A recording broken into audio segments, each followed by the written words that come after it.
Well, hello all, and as you can tell, I'm not exactly where I once was. For those of you that probably missed the video on my other page that I made, I haven't made a video in a while. There's a couple of reasons for that. One of them, as you can tell, I moved. Various reasons for that I will not go on here. One of them was job related. But yes, so I moved. I am now in Oklahoma City. I'm not in Houston anymore. So, just to make everybody aware, that's where I've been. That's one of the reasons why you haven't seen a lot of videos. Getting the work-related stuff and then other things, kind of busy in my personal life as well. So, there we go. So, that's where I've been, and as the title says, this will be a review of sorts. Night of Champions, plus, yeah, sorry folks, you're going to have to, if you actually watch the video, you're going to have to listen to me talk about some Ring of Honor, because they had an iPay review this weekend too. Wasn't able to watch it yesterday because I worked last night. Did still stream it on my phone like I did the last one, at least I would say probably 75% of it, and was just as good as streaming on my computer. So really folks, there is no reason for you not to be buying these pay-per-views anymore. At $15, they are a steal. I have a link in the description box, and after tonight's whatever that was the WWE put on, you know, you definitely should check it out. And of course, this weekend, or not this weekend, but this Saturday, I believe, is when they'll start airing the syndicated Ring of Honor show in the markets that have it. I'll put a link in the description because a lot of people have been asking me about the Ring of Honor TV show. Put a link in the description for everyone that has it, and also keep in mind that you can watch the shows. I think they're going to upload them Friday or Tuesday after, you know, after the shows originally air on the website, so everybody everywhere will be able to see the Ring of Honor shows. And after tonight's show, I hope as many people as possible actually go out and try to watch this and see if they at least like it. I'm not saying you're going to, I'm just saying give it a shot. That's all really I've ever wanted people to do, is give Ring of Honor a shot of some sort. So, with that, let's get on with the review. Of course, we had the iPay-per-view last night. We had the pay-per-view last night. Of course, we also had the whole Mayweather thing as well, and all that's going to do is just even add more buys to probably making it maybe the largest bought pay-per-view of all time, which seems a bit odd, but yeah, should happen now. Anyways, let's get on with this review, shall we? Okay, so Death Before Dishonor came from New York City. First thing, if you watch the show, and I do recommend everybody to go watch the show, it was a good show. I would say it was a great show. It did have the main events, pretty much put it up to a great level, and of course the Steen angle was amazing.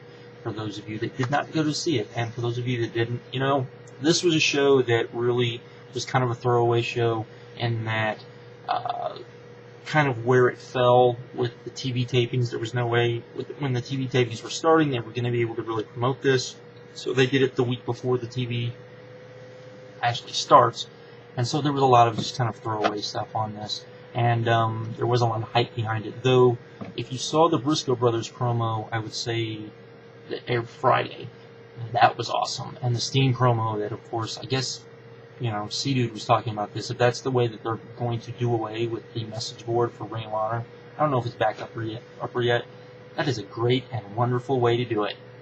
That's all I gotta say.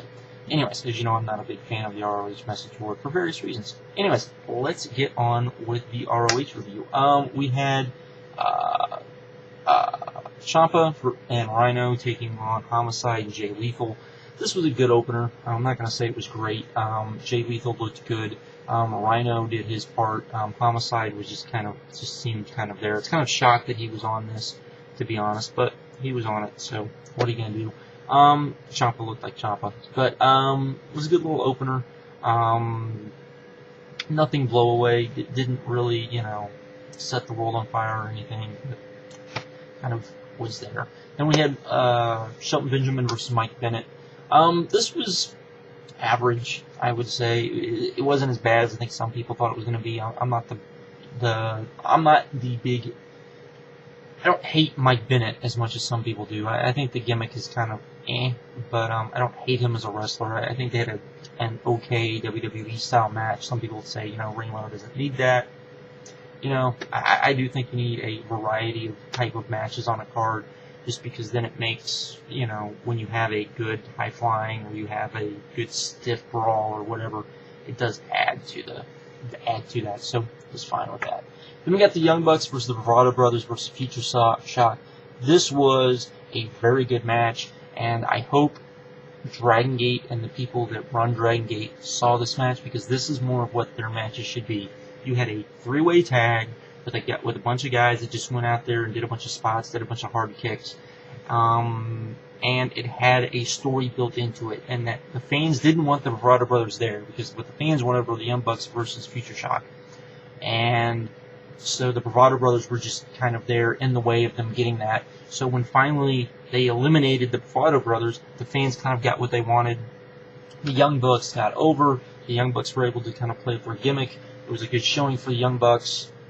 It was very, very well booked. Was the spot fest I think people thought it was going to be, so absolutely perfect there. Then we had El Generico versus Jimmy Jacobs, which everyone pretty much knew this was just a setup for another Kevin Steen run-in. They had a good match lead up until that point, and then finally Kevin Steen made his appearance. All hell broke loose. If you haven't seen it, definitely this is almost worth the pay-per-view by itself. This segment was that good. It was every bit as good as the segment before from what was the pay-per-view before? Better than Best in the World. It was every bit as good as that, I thought. Pretty much the same segment. They just kind of did the same segment over again, though Steen did call out Davey Richards for not being there. And I kind of agree. I mean, Davey Richards wasn't on the show. He was in Japan. But I thought they played that up pretty well. And we finally got some Steen El Generico kind of interaction. So there was that. Then we had Charlie Haas versus Michael Elgin. And I'm a big fan of Michael Elgin. I thought I'd probably like this a little bit better than some people did. I thought it was a pretty good match. Wouldn't say anything star-studded. I think it was a pretty good match to come back from intermission from. Then we had Roderick versus Eddie Edwards in the Ringmaster Challenge. I was kind of worried about how this was going to play out, but this turned out to be an awesome match. They ended it with, basically it was going to be a draw. The suspension, you had, of course, the first fall was supposed to be suspension, listen to me, submission, second fall, pinfall, and then the third fall. The third part of the match was going to be a 15-minute Iron Man match. They ended the match with a draw. Was a very good match up to that point, and then Cornette came out, asked both guys, hey, if you guys both want to keep going. They said they did, and basically said there was no time limit. This match would end when it ended. They went about 40 minutes. This was an awesome match, definitely worth going out of your way to see. Then we had the main event, which was a Ladder War 3, Rhett, Titus, and King taking on the Briscoe brothers. Crazy insanity. Probably not as crazy and insanity as the first one, or maybe even the second one, but every bit as good. I mean, the only guy that didn't bleed was King. The ending was a little bit, kind of anticlimactic. The big spot was basically just a big giant dive off the top, which was pretty impressive. Guys were bleeding all over the place. It was just a really great brawl. Great pay-per-view, not even counting that it was $15. It's still a great pay-per-view. I think it's well worth your time to go out and see. The production on this one was much, much better than any of the ROH pay-per-views we've seen so far. You've definitely seen a level kind of come up as far as the production with the lighting was better. The miking of the crowd may have been somewhat of an issue. There seemed to be some sound glitches, but nothing horrible like we've seen in other. I mean, compared to some of the sound glitches we've seen before, this wasn't nearly as bad, I would say.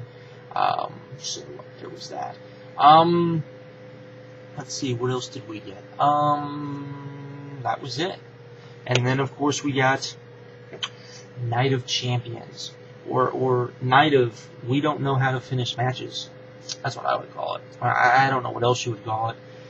Started the night off, Kofi Kingston, Evan Bourne taking on The Miz and R-Truth, which ended in a DQ. Unfortunate. I was really digging this match up until they ended in a DQ and gave it a fuck finish. So I was kind of like, for no reason. I mean, it was a bad DQ too. It wasn't even like a DQ that made any sense. It was just, oh, we want to put The Miz and R-Truth over, but we're going to do it on a pay-per-view instead of, if you want to put them over, give them the belts or something. I don't know, but the way they did this was just retarded.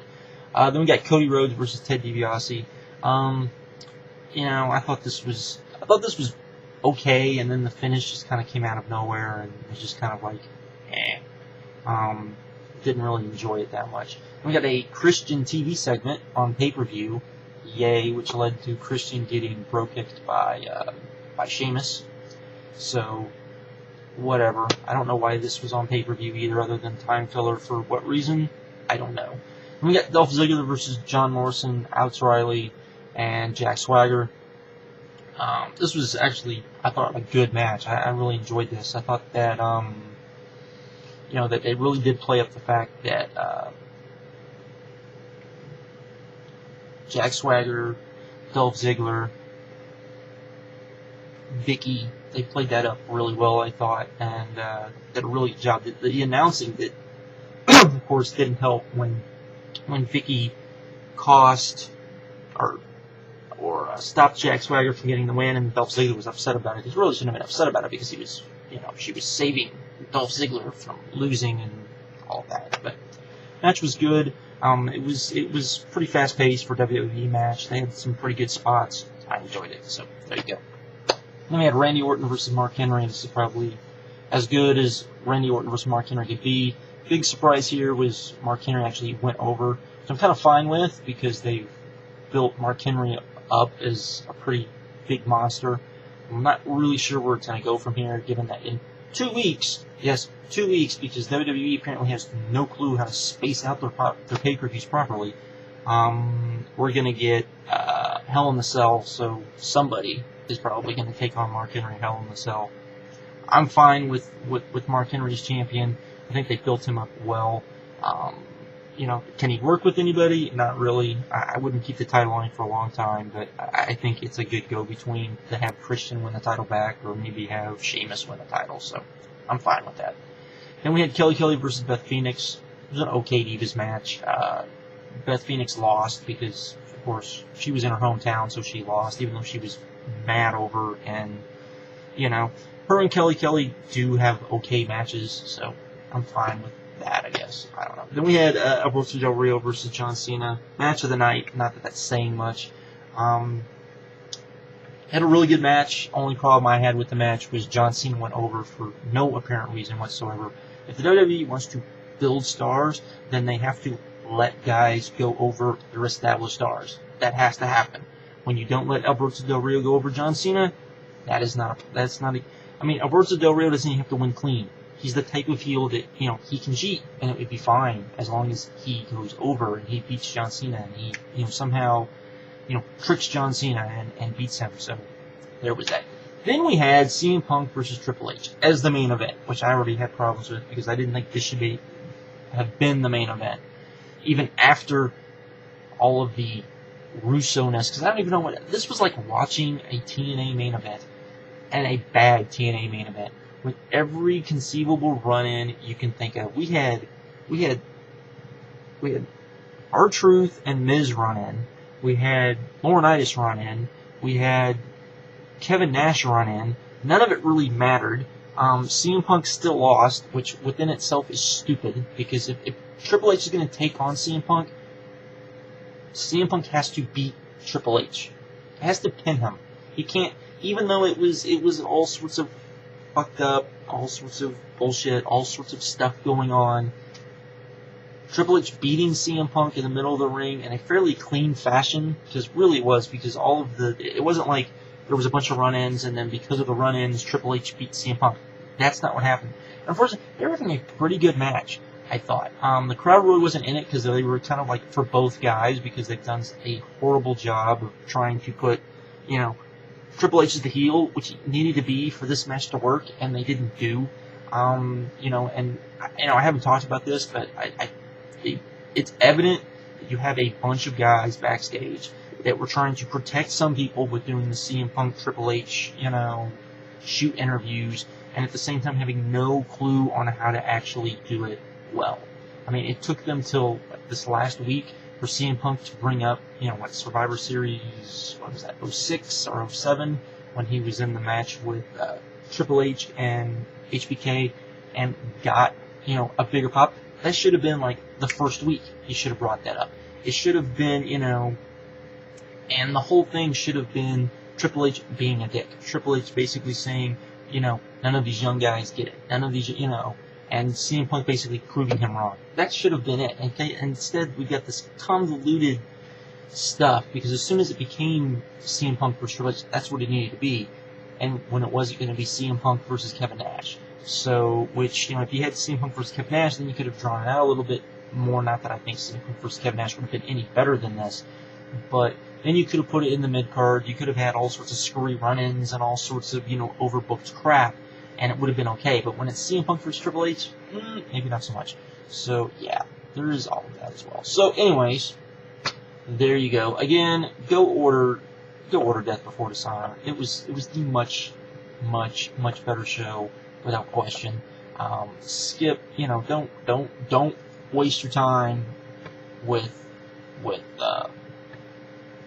Night of Champions, because it was a horribly booked show, and particularly a horribly booked show going into a pay-per-view, which is, Hell in a Cell 2 weeks, really, again, I mean, this is like a culmination of everything that's wrong with WWE, and TNA for that matter, and just bad booking decisions. Nothing really made any sense. Nothing, nothing on here made me want to watch Raw.